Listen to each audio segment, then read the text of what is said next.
Joining me now to discuss is managing partner for Gerber Kawasaki and investment firm, Hatem Dhiab. Hatem, thank you so much for coming on the show.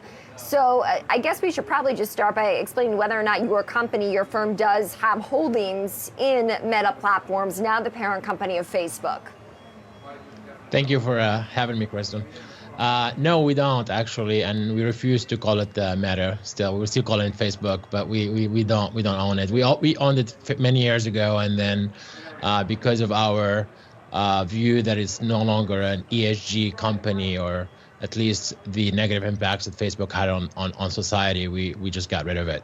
Okay, so then explain here the expertise that we're seeing that you have when it comes to what this means, the regulator crackdown on Meta's acquisition of Giphy, and whether or not it truly is harmful when it comes to competition. Well, it's interesting that it started in Europe, right? So, or the UK in general. But we're seeing that with all the adversity that Facebook is having, with all the negative impacts that have on society, it's going to be really tough for them to make any other acquisition. And this is the first kind of way of us seeing it. It's going to start in Europe. They probably will not be able to buy anything in the States. They have a huge market impact. I think 73% of users in the UK use Facebook for social media. So what the CMA has said is that, you know, if you buy Giphy, then you're going to increase that reach, and as a result, we can't have this happen.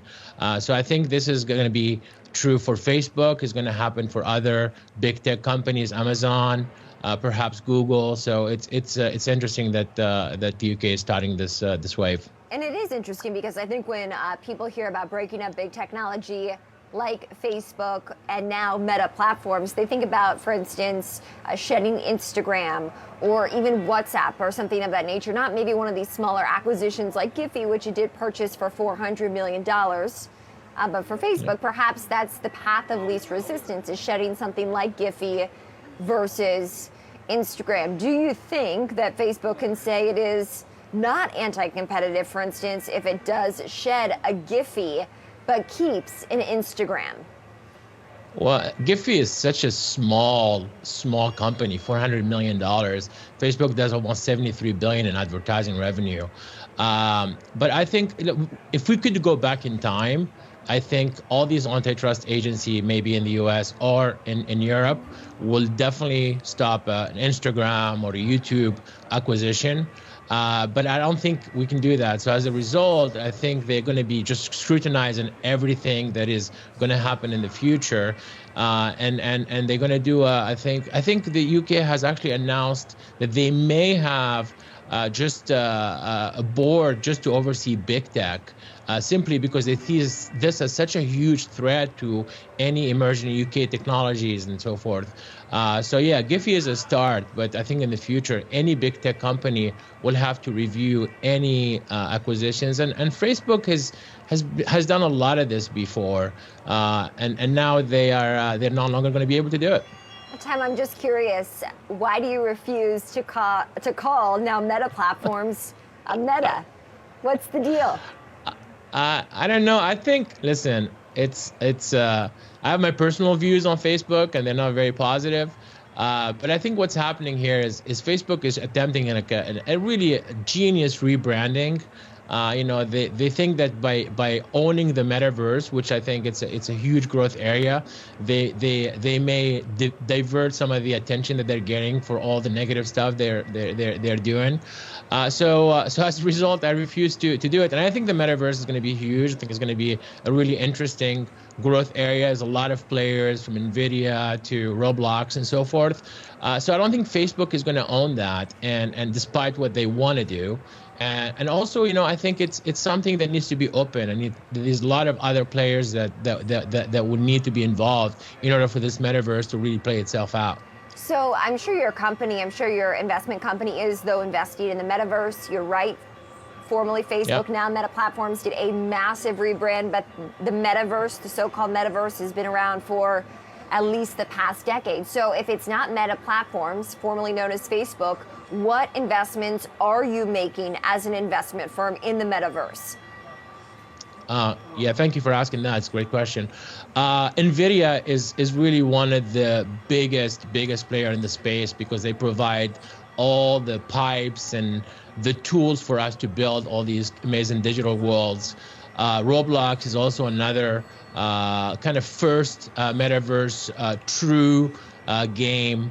We think of some of the gaming companies like Epic and Riot being good big players, although you can't really invest in them. But for us, really, NVIDIA and Roblox right now are the biggest. Unity provides really the software or the engines to be able to build these things. Mm-hmm. So I think these three players are right now who are owning the metaverse, who are going to help us build it. There is going to be some other players. I think I heard you guys said SoftBank just invested 150 million into a Korean meta platform. So you're going to hear a lot of other giant players coming in, and obviously Microsoft is also there. And these are all for holdings for us.